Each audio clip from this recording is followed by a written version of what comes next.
it kind of just attacks everything without It doesn't distinguish. discriminate. Yeah. Somebody at your age, who's a healthy, before this, a healthy person leading a healthy life, then all of a sudden you get hit with leukemia, and then right after that you get hit with something else.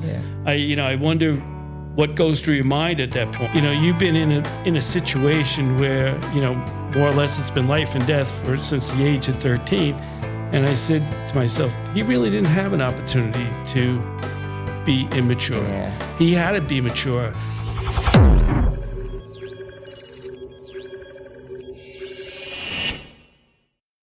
Welcome to Bare Wires. My name is Brian Heyman, and I'm with our guest tonight, Carlos Coca Bernard. He has an intriguing story to tell everyone. I hope you're interested in a kind of an odyssey at a very young age. I just want to go into an introduction on how I actually met Coca, and it was through a mutual friend, Dr. Naran. Shout out to Dr. Naran, probably one of the best dentists in Rockland County. Her husband sits on the board of Make-A-Wish Foundation, and she asked me if I would sit down and speak to Coca about an event that he was going to be doing. Of course, I obliged. We had a great conversation for about an hour, and you'll hear the rest of the story as we go through the podcast. So that's how I met Coca, and ever since then, I kind of wanted to get him on the podcast. We've been playing hit and miss, but why don't you start with your story and tell us what you've been through at a young age, at the age of 13.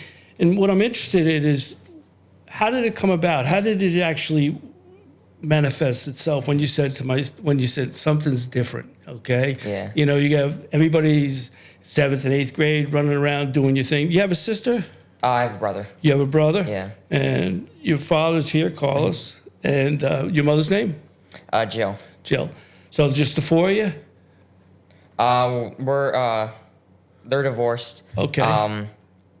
But for a time it was, Okay. like when I was diagnosed.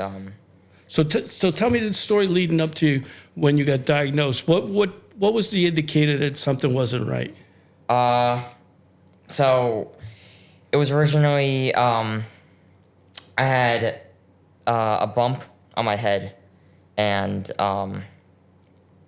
it kept getting bigger and bigger, and it was hurting. And so we went to our pediatrist, and we got a different one than we normally would, and she kind of signed it off as it was like a cyst, I think. Just push the mic a little way. Oh. Closer? Okay, sorry.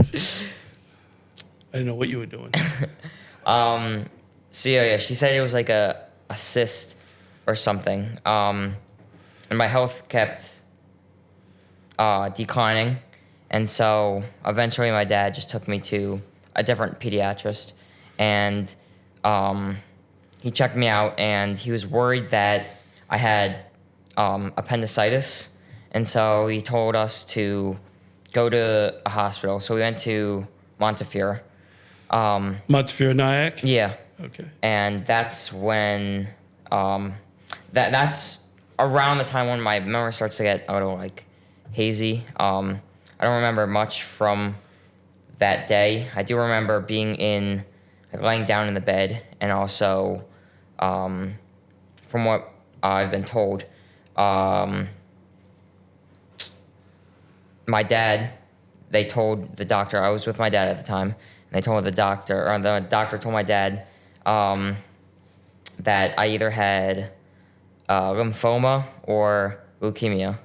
And so they got an ambulance for me, and they rushed me to Westchester Medical. And I remember in the ambulance ride there, I was puking. I puked 2 times or something like that. And when they finally got me in, I was in the ER. My mom eventually came, and we were waiting in the ER for a couple hours. It was around 2 a.m., 3 a.m. when a doctor came to us and told me I had T-cell leukemia. And so there's two types. From what I remember, there's T-cell and there's B-cell. And T-cell is the more, I guess, aggressive, I believe, form of leukemia. And so I started treatment, after that. And Did you start treatment right at Valhalla? yeah. So I started treatment at Westchester Medical. Right, Valhalla, right. And then, just trying to think, I think it was around a couple months into it when we switched to Westchester. I mean, not Westchester, Memorial Sloan. Sloan. Down the city? You went down the city? Yeah. So it's kind of weird. It came on, like you went to the doctor and it came on that quickly? I mean, it was, you had symptoms, but I mean, not severe enough to be, but when you, at this point, you're being rushed to, from Montefiore to Valhalla, Westchester Medical. And, so things are getting bad pretty quickly. Yeah, so, well, my dad pointed out, actually, it was a couple weeks before so I got diagnosed back in September of 2021. It was September 23rd. How old were you? I was 13. 13. So what my dad pointed out is it was around a month or so before I actually got diagnosed. Me, my dad, and my brother, we all went to Belize. And one day we went on a hike to go on this mountain.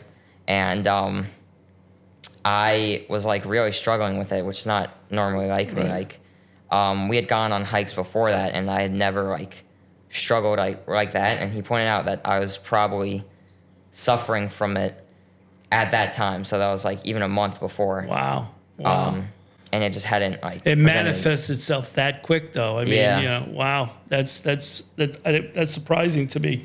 It's basically, it's a type of cancer starts in the blood, and the idea of it, because I hiked for Leukemia and Lymphoma Foundation for years, so we did a little research, not enough, but in this case I didn't know it came on that fast. I thought it was a longer time that you started feeling more and more symptoms, and eventually you go to the doctor.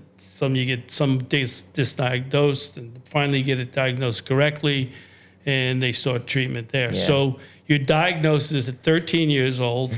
Was it during school or summertime? It was just as I started school, so I was probably 3 weeks into school. Where you go to Clarkstown, right? I was going. So at the time, I was going to Festa. Oh, Festa. Okay. Festa, yeah. Right. So everybody else the same age. Did you actually miss school during that year? So I missed school for the entire year of 8th grade, and so eventually when I got back to my house, and I was just going for like the remote sites for treatments. I had to get homeschooled by 2 teachers. So in 8th grade, they couldn't get all the subjects, so I just got homeschooled by my English teacher and a math teacher. Okay, but that allowed you to move to the next grade? Yeah. Oh, cool. And then I started my freshman year, and I was still not healthy enough to go in fully. I was still like immunocompromised. So for the first semester of my freshman year, I was still homeschooled by my actual teachers. But then when I went into school the second semester, I had already formed a connection with all my teachers and stuff. Oh, good. So, it's kind of tough at that age to deal with that. I mean, you walk into a situation that sneaks up on you, and everybody's running around, everybody's panicking outside. What was your feeling from the inside out when you were saying to yourself, okay, what is this all about, and how bad is this going to get? Yeah, so obviously I was scared the first time. They told me I was scared, but I guess that kind of segues into Make-A-Wish. Throughout my entire diagnosis, I had like pretty much downplayed whatever, like what had happened to me. I just figured that, since I'm still here and I'm healthy, it wasn't that big of a deal, as I put it. But I think my brain, made me kind of forget all the bad things that happened, sort of as a coping mechanism. Right. So I forget most of my time, at the hospital, and like all the times that I had to go back to the hospital. So you spent some time at Valhalla, Westchester, and then you went down to Sloan. You spent some time. Yeah. So the story with that is, when I was first diagnosed, they kept me there for around 2-3 weeks, or no, maybe a month or so. Okay. And then I was able to go back home, and it was about a month into my treatment, I believe, when I was, when the doctors told me I was in remission, and throughout, like, I think a 4 or 5 month period, one after I was diagnosed, I was brought back to the hospital 3 or 4 times for like different things every single time. And for treatment or different it things? was different things like occurring. So one was a blood clot. The others, my memory's not so good, so I don't really remember much. But I was brought back to the hospital multiple times, and for complications. Complications, yeah, based on what they were treating you with. Yeah, and just things that came up with my treatment, and my parents were getting like kind of fed up, and so was I, that they kept bringing me back here. And I think the tipping point was I was brought in, and I was stuck there for around a week, and the doctors, my health, they had to consistently keep me on painkillers because I was just in so much pain. And for about a week, they didn't know, none of the doctors knew what was happening. And then my parents got into a call with another doctor, and the first thing he said, this is all from my parents, that, oh yeah, I've seen a ton of cases like this. This is exactly what you need to do. I think that was like the tipping point to where they didn't want to stay with Westchester. They were like... So that you were talking to a doctor from Sloan? No, this was from Westchester. Okay. Sorry. So at Westchester, I was like brought in. Right. I was stay there for a week, and I was in so much pain. I had to be constantly on pain meds. Right. And so my parents eventually met with like a doctor at Westchester that they contacted, and he told them like, oh yeah, I've seen tons of cases like this. This is exactly what you need to do. And I think that was the breaking point. They were like, if you have seen so many cases like this, why was I here for a week in constant pain with like all this? And that was just like the time when they didn't think I was getting enough, like the best care that I could. So that's when you made a decision, or your parents made a decision you were going to go to Sloan. Yeah, and then at the end, that's when we went to Sloan. Yeah. It's funny, just as a side note, we have some of the best hospitals in the world. I'll tell you a little story. I'm also a cancer survivor. I had prostate cancer, and it was diagnosed up here in Rockland, and as soon as it was diagnosed, the guy wanted to do this, he wanted to do that. I mean, really, virtually the next day, we can do this, we can do that, and I'm like, and this is a little quick. I said, whoa, and I told my wife, I said, I'm not going to go with this. I said, we have some world-class medical care in New York City. Let me do some research. I did some research and obviously found myself in Sloan. And basically what they told me at that point, they said, listen, we have a program that's, you're going to be under surveillance. We don't need to do anything right now. We just need to constantly check you every 6 months. And the other guy was ready to operate on me, And so I was able to go 4 or 5 years without anything going on other than just going in for checkups. It even got to the point where I came out of a checkup once, and I said, and the nurse says, well, you need to come down here in 6 months. And I said, oh man, that FDR drive, I got to come down there 6 months. Can't you send me like to Westchester? I know you got a place in Westchester. I know you got a place in Jersey. What do you? She looked straight in my eye and said to me, she goes, people from all over the world want to come here. And I was like, what time do you need me down here? I'll be down there, don't worry. Yeah. I didn't even, sometimes you lose perspective on what's going on there. So Sloan, in my opinion, is probably one of the best in the world. So that's where you end up, and that's where you start getting some real help in this. Yeah. That's when we started getting help, and they've been pretty great throughout this entire Did you get most of your treatment in the city, or did you get it up in Jersey or Westchester? So let me just try to. So I had to go to the city, for my procedures. So I had to get lumbar punctures every 3 months. So that's when I had to go to the city. But it was pretty local. I live around, I think, 25 minutes from the Bergen satellite, Right. and that's where I got most of my treatment. That's where I got most of my treatment Yeah. too. But it's nice and convenient that you can do that now. At one time, you couldn't do that. It's real recently new. It's like 5 years. I think. Yeah. It's a pretty new facility. It's state of the art. So you go through this. Now at some point you were in remission. Mm-hmm. Yeah. All right, and you think the worst is behind you. Yeah. All right. So now are you back at school at this point? So I go back to school in freshman year. So are you trying to segue into my rare disease? Yeah. So I was in school at that point. Yeah, it was sophomore year. It was around November, where my parents wanted to take me out of school, not because of I had to go to the hospital or anything, but I had a persistent cold that had gone on for 3-4 weeks, and it just hadn't gone away.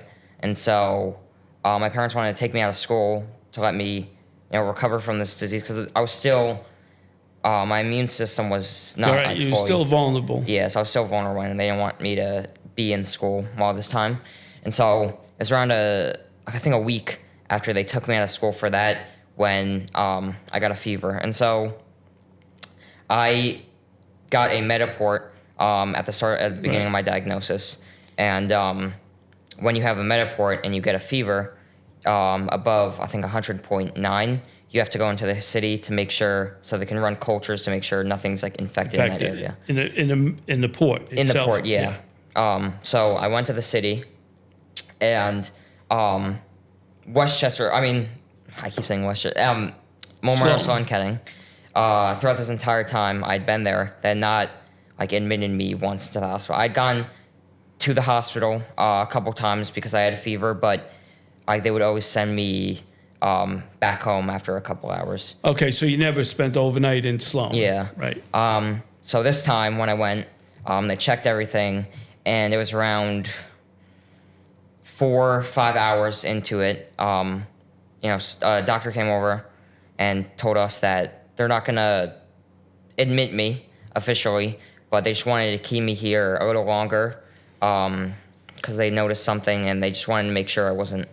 Well, I wish I was good to stay or good to go, and so that I stayed for then, and then they got me a room, and I stayed there for a week, and my health kept declining and declining. Everything was my immune system was getting really compromised, and I had lost my blood counts had been dropping and dropping. Your white blood cell? My everything, my hemoglobin was dropping, my platelets were dropping, and no doctor knew what was going on with me, and I was kind of kept out of the loop almost. I didn't know how bad I really was. I was really weak, though. I couldn't even walk without help. Wow. What was going through your mind at this point? To to be honest, I didn't know how bad it was, so I was just kind of like annoyed almost that I was like here. I didn't want to be at the hospital. I wanted to be, So you didn't back know home. you didn't know how critical this thing was Yeah. really, and it is a critical situation at this point. So, are you up here or are you down the city? I'm here. I'm in Rockland. Okay. And so while I was at the city, I didn't know how bad it was, and my health was declining really fast. And eventually, a doctor stepped in and suggested that it might have been, this. And so, without much, like definitive proof, they put me on this drug called eculizumab, and that's when my health started to get better and better. So what did they diagnose you with? What is it called? So it's called atypical hemolytic uremic syndrome, Right. and it's autoimmune. aHUS for short, is it? Yeah. Okay. And it's an autoimmune disease. Right, where your actual body is it is attacking your organs and everything, and Yeah. there's really no control over it. Yeah. So I think like kidneys, they almost Right. shut down, and I had to almost get a kidney transplant. But so the way it works, as we've been working with Cornell as well, and that's what we're just doing for it now. The way the doctor describes it to us is that there's parts of the immune system that do different things, and the part that was affected, it kind of just attacks everything without It doesn't doesn't distinguish. discriminate. Yeah. It goes after your kidneys. It goes yeah. after your organs. But there's limiters to keep it in place so it doesn't attack like the healthy Okay. parts. All right. But what my disease does, it breaks those limiters, so the immune system starts attacking everything. Right. And what the drug does, it just shuts down that part of the immune system like completely to make sure. Does that make you vulnerable to colds and viruses and other things? Yeah, a little bit, but my main immune system was still working. Okay. But it just shuts down that part of the immune system. And so the way they had to check it is there was this test in Iowa or something, and it checked the specific factor that checked, like, I'm pretty sure the limiters. And if they were like getting towards normal range, that kind of indicates that if I got off the drug, then the limiters would work and everything would be normal. And so that's what is going on now, actually. It was back in June when I had my last treatment for my rare disease, and we've been cutting off ever so slightly. So I've been So you've been cutting back on the medication that you're taking? So yeah, I've completely stopped the Okay. drug, and we're just getting weekly blood tests. Okay, so as long as those weekly blood tests come back in good shape, you can basically stay off. But how often do you go to get blood tests? So every week I go to Quest. Okay. It's just down the street. Yeah.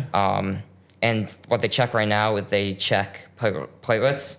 And so a decreasing platelet count is the first indication that I might be relapsing. Right. And so we actually just had a little scare recently, a couple weeks ago, when I went to get a blood test at MSK. Since I'm fully done with treatment, I'm also getting blood tests with them monthly. And so when I went to go get a blood test with them, their kind of system for doing the blood tests is different than Quest. And so it was much lower than it was at Quest the week before. And so they were kind of scared that I might be relapsing. So yeah, you can relapse on this. I mean, it's not unheard of that you can relapse into this. So you're constantly, for pretty much the rest of your life, going to have to do these tests to make sure that you're not getting back into a critical situation with this disease. Does this disease actually ever leave your body? Is it ever cured, or is this something that's there all the time?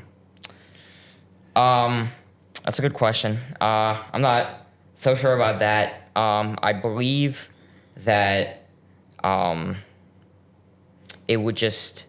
So what my doctor at Cornell has told me, that it was pretty much dormant, and the leading factor to think that why it appeared was because of my treatment for leukemia. Right. Yeah. And so they Triggered it. think that if I had not gotten diagnosed with leukemia, then it would have just stayed dormant my entire life. So it actually exists in everyone? No, it was a so the leading factor for how it's diagnosed in people is a genetic component, and so they think I had that, but it would have laid dormant my entire life had I not gotten diagnosed with leukemia. And so they think the treatment for leukemia was going to be was kind of like getting it active almost, and the cold that I had, the persistent cold, was kind of like a spark that ticked it off, and then just started going. Wow. I said, just doing some research, I think there's like 600 or 700 people in the country who have this particular disease, and it's pretty unique. I mean, when you're talking about millions and millions of people, it's kind of almost one bad thing after another, and I'm wondering what your mind was thinking about at the time. Somebody at your age, who's a healthy, before this, a healthy person leading a healthy life, then all of a sudden you get hit with leukemia, and then right after that you get hit with something else. Yeah. I wonder what goes through your mind at that point. Your friends are running around, people are running around doing their stuff. Your brother's doing whatever he's doing. Yeah. And everybody's doing their thing, and you're saying to yourself, why me? How did I get this? Did you ever really get to the point where you said, I don't understand this, or you just basically said, okay, I'm going to have to tough this one out? I didn't think I had that mindset ever where I was like, why me? I think the thought crossed my mind a couple times, but I kind of just went on,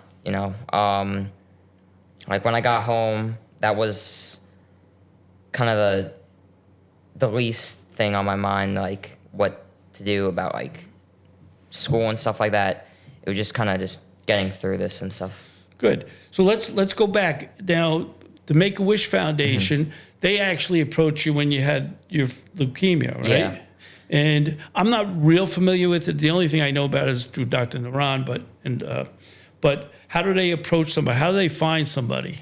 So what I actually learned recently is my mom reached out to them, and my mom told them my story about how I was diagnosed with leukemia, and she asked if I would be eligible for a wish, and I was. So they met with me. There's 2 representatives from Make-A-Wish that met with me online, and that's kind of when we started it. So it was around a year, I think.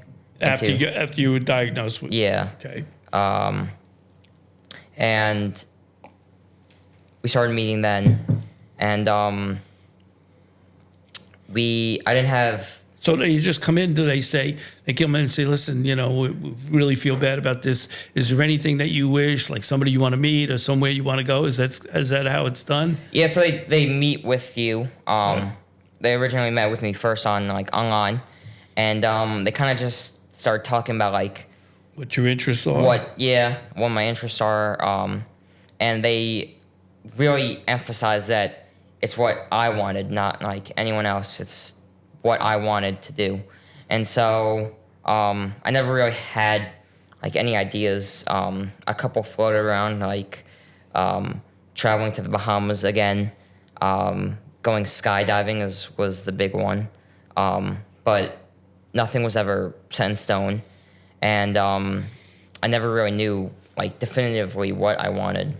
So they're approaching you on, what would you like to do as an individual? That's their mission. And you were fooling around with a few things, but nothing really ever hit your fancy that you said, I really, really want to do this. So I actually did want to go skydiving for a little bit, but they said that they didn't know how like feasible that was because I had to be 18 to do it. So they didn't know if that was going to be possible. They were going to let you do it. Yeah. Right? So we kind of sat at this for a couple of meetings after that, just like going back and forth and me not knowing what I wanted. And so we eventually decided that if I didn't know, what I wanted, they would take a break. Okay. So we took a break for around a year. They said, get better, and you can have this time to think about what you really want.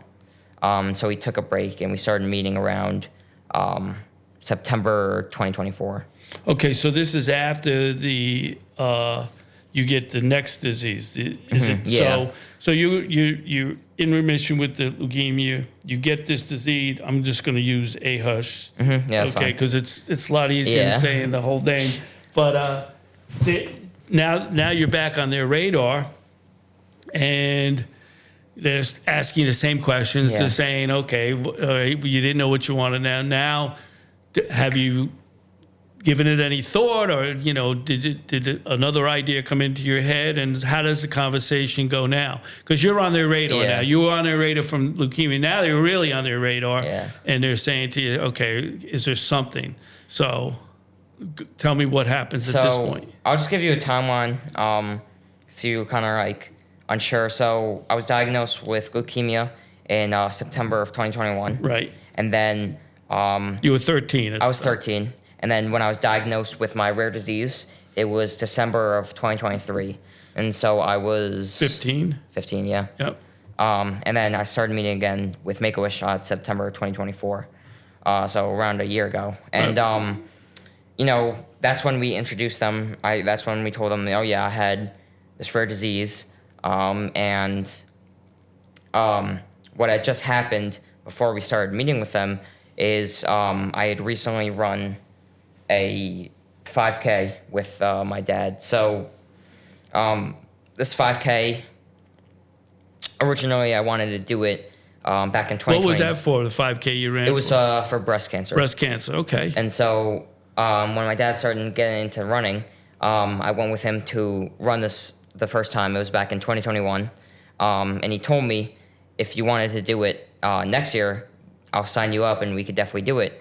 And so I wanted to do it, the 2022 one, but I was diagnosed with leukemia, and so I couldn't do it. But my dad had done it every year since. And so in 2024, it was in August when the run was going to be, he asked me if I wanted to do it, and I said, yeah. And so I trained, and I had ran it in 2020. It was like August 22nd or something, 2024. Is that when you had the idea? So it was a week after when we started meeting with like Make-A-Wish, and that like idea was still in my mind. And so they kind of saw that I was hesitant. I didn't know. They kind of saw that I didn't really know what I wanted definitively. And so even before we took the break, the discussion of using my wish to give back was a topic. And my parents told me, like, and even Make-A-Wish told me, like, this is a big responsibility. Like, are you sure you really don't want anything? Like, I mean, obviously giving back is amazing, but like, are you sure you don't want anything and you don't want to use it for yourself? And so when they saw I was still hesitant, like, they asked, what about giving back? And so I think that idea stuck with me, giving back, since I didn't know if I wanted like a wish for me. And so I think I wanted to give back to the community with like rare diseases and stuff like that. That it's, especially at your age, it's, I'm somewhat, like I said, familiar with Make-A-Wish. I'm not real familiar with it, but it's very admirable for you to think about other people for yourself. People can go through a whole lifetime and not reach that particular stage. And one of the things when I met you originally was I was thoroughly impressed about your maturity, and it gave me a lot of thought. I had left that meeting, and I called Dr. Naran. I said, thank you for the meeting. I was very impressed with the young man. He's very articulate. But something bothered me. It was bothering me for a while. And I mentioned it to my wife, and I said, this kid is way too mature for his age. I said, he's very articulate. And then I don't know, it was in the middle of the night or I was driving or something, it hit me. And I said, it made sense. You've been in a situation where, more or less it's been life and death since the age of 13. And I said to myself, he really didn't have an opportunity to be immature. Yeah. He had to be mature. And, those things are a blessing in disguise because you've been able to take on responsibilities as an adult when you really weren't ready, but you didn't have a choice. So those things have put you in that situation. And I believe it probably helped you to make a very mature decision to say, listen, it's not about me. Let me see what I could do for others. Yeah. And, like I said, some people never get to that stage. Yeah. Some people, it takes, they're 30, 40, 50, 60 years old. And it was refreshing to hear you say what you did in the meeting. And, I'm sure everybody you spoke to during that time was all in. I know I was. And, it was good to hear a young person finally say, it's not about me, it's about other people. Yeah. So let's talk about what did Make-A-Wish say. Let's continue with what they wanted to do and what you wanted to do. So you finally came up with the idea of putting together this walk run? Yeah, so I think the main factor, not the main factor, but a contributing factor as to why I wanted to give back, not only because I've seen like what happened, especially with me, but also I felt, I told you that I downplayed my illness throughout this entire time, and so I felt almost that I didn't like deserve a wish. Almost, I just pushed off my diagnosis as like not a big deal, and I felt I didn't deserve a wish. And my parents were like, "Oh, that's ridiculous. Like, how could you say that?" But that thought was like never like I didn't think I deserved one to have just for me. I thought it was selfish. So that's kind of why I wanted to give back. And how did Make-A-Wish take that when you said, "Listen, I want to do something that helps others"? Were they all in, or they say, "Well, that's kind of strange"? Or how did they take that? So they took the giving back part. That's really selfless of you. Right. But when the way I presented it as a charity run to benefit my rare disease, they were kind of stunned almost. They didn't know what to say. Our wish coordinator, Marianne, she told us that she has never heard of a wish like this, and she didn't know if it was even possible for Make-A-Wish to help, or how they would help, or how they would facilitate that wish. Yeah. So she said that it's not a no, but she would have to talk to other people at Make-A-Wish and see if this was even a possibility almost. And so she said she would get back to me as soon as possible. And we left that meeting thinking this is an amazing idea, and hopefully just crossing our fingers that they would be able to do this. So they devised a way, and they said, okay, we're gonna make this happen. And they brought, I guess, a group in called Bishop, I think it is, right? So that was actually us. Okay. So after this meeting, without confirmation from Make-A-Wish, we started immediately. So I reached out to. So you were gonna do this no matter what? Yeah. Okay. Cool. So we reached out to local race organizers, and they all gave me some advices. But one of them recommended this company that helped organize races. She said it was in the Washington, D.C. area, so she didn't know if it was going to be a big help, but she gave me the contact. And so I reached out to him, and he was totally down for it. He said, I'd never done race in New York, but it was also going to be help for him because expanding his area. But he was totally down for it. Good. It was Bishop. It was Travis from Bishop's Events, and we contacted him, and he told us what he does. So he gets the logistics. He helps set up the race, so markers of the track and stuff like that, and the finishing times and stuff like that. And it it was just everything we were looking for. Yeah, it seemed like it was very well run when we went to it. I mean, it was definitely organized, and it was good to see that everybody was leaving at different times, which made all the sense in the world. And then Make-A-Wish says, "Okay, we're in. We'll cover the expenses for that." Okay. He had like a couple options, and so the one that Make-A-Wish covered, it was like his whole thing. So we would do like the T-shirts, the medals, and his fee for like setting it up and stuff like that. So that's what Make-A-Wish covered. Okay. But they didn't do just that. They helped promote it. They had done a ton of stuff like that. Make-A-Wish got a ton of promotion for me and helped me let me speak at events for them about my run. And that really helped me not just with the run, but also with like communicating like with us, and just like communicating in general. And like Dr. Aron called me, said, "Listen, I'd like you to meet this young man. You actually met with someone that I work with, Andrew Kapoor from Apex Gym, who, you know, like I said, I've been working with him for 3 or 4 years, and he's doing very well as a couple of gyms and stuff like that. So she knew who to send you to try to get the word out. What was the goal when, you know, how many people did you want to get there for the first year? What was your goal? So my original goal was 200. Right. I was at the start. It was slow as a normal race, as like Travis from Bishop's Fancy, like he told me it's not anything to worry about. Right. It's usually slow towards the end or towards the beginning. And so I just thought I would be lucky to get 150, you know.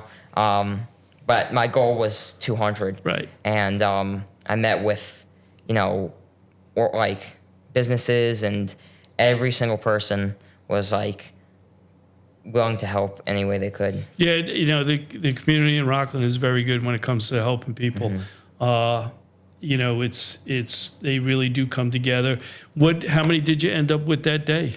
So I ended up with 349 registered. Very good. Very, very good. I know there was a lot of people there. I was there. I didn't, to be honest with you, I didn't run or walk.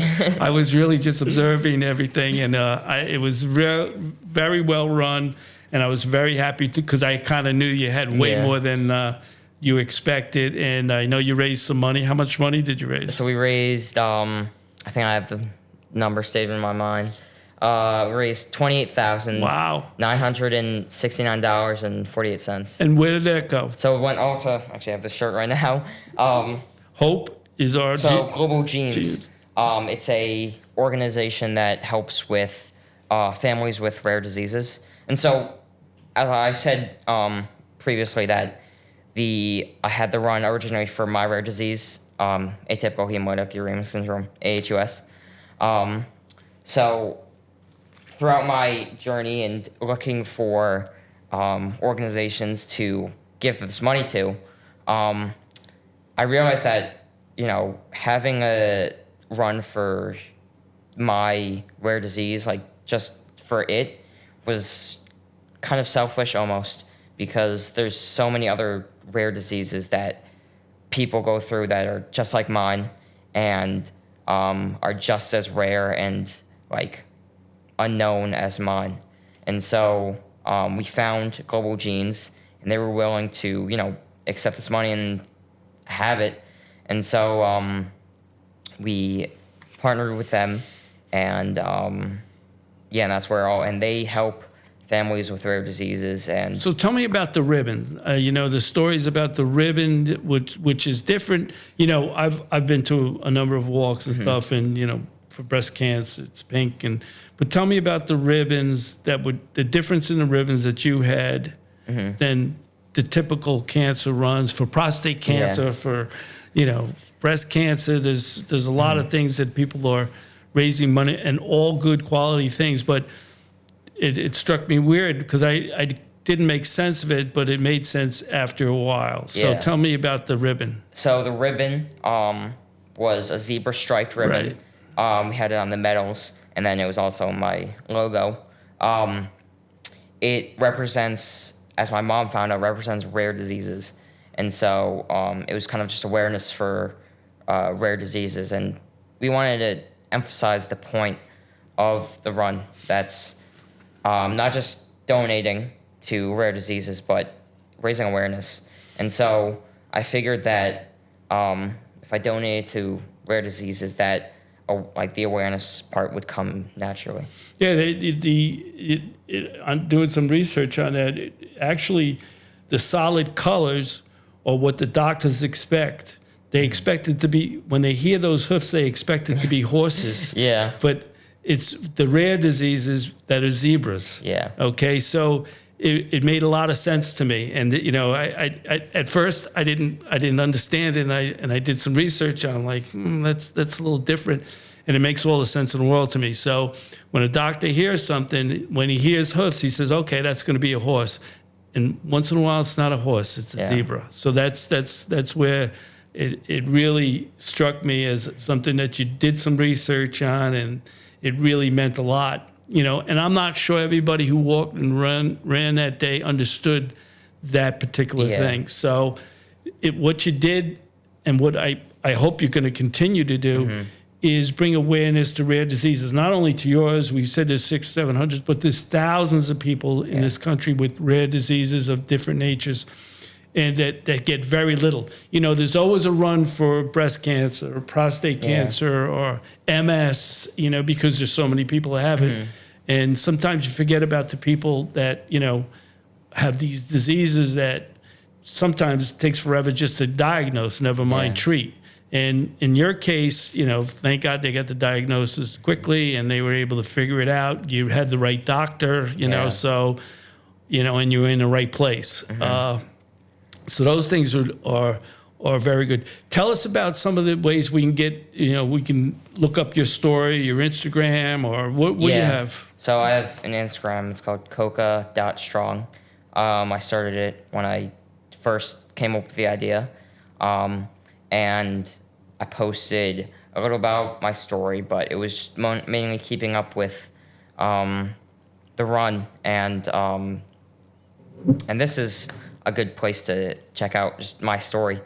We're going to post when the run starts to come back up around the start of the new year. We're going to start posting more often. Right. And we really want to keep this run going. Good. We don't want it just to be a one-off thing. We want it to be, you know, annually, hopefully build momentum, keep it growing and growing so the masses can hear.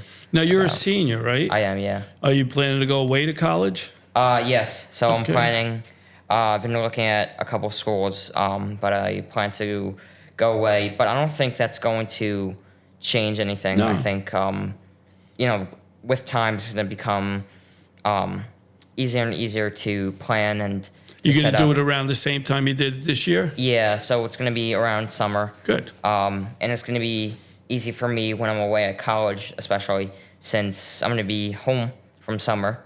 So it's going to be easy for me to, and it's going to allow me to plan it and be able to host it every single year. Okay, so where would people start to look for it? Let's say after the first year, you're going to be posting it on your Instagram? Yeah. Okay, do you have a Facebook page too? No, we don't. Okay, We're going to have to set that up, though. All right. Yeah, the more social media these days, the better. You know, I'm not a social media guy, but I've had, with this podcast, I had to go into that field, and I'm not happy about it, but it's something that's a necessary evil on my part. But, you know, I wanted everyone to hear your story. I wanted you to tell your story, and I think it's unique, and it's inspiring to hear somebody your age do what you're doing. It's, you know, like I said, you're very mature for your age, and I think you had to be because you were facing things that people don't normally face. There was a childhood interrupted there, but I think you're going to be better off for it, and I think you're going to have a very successful life as long as you keep those priorities in.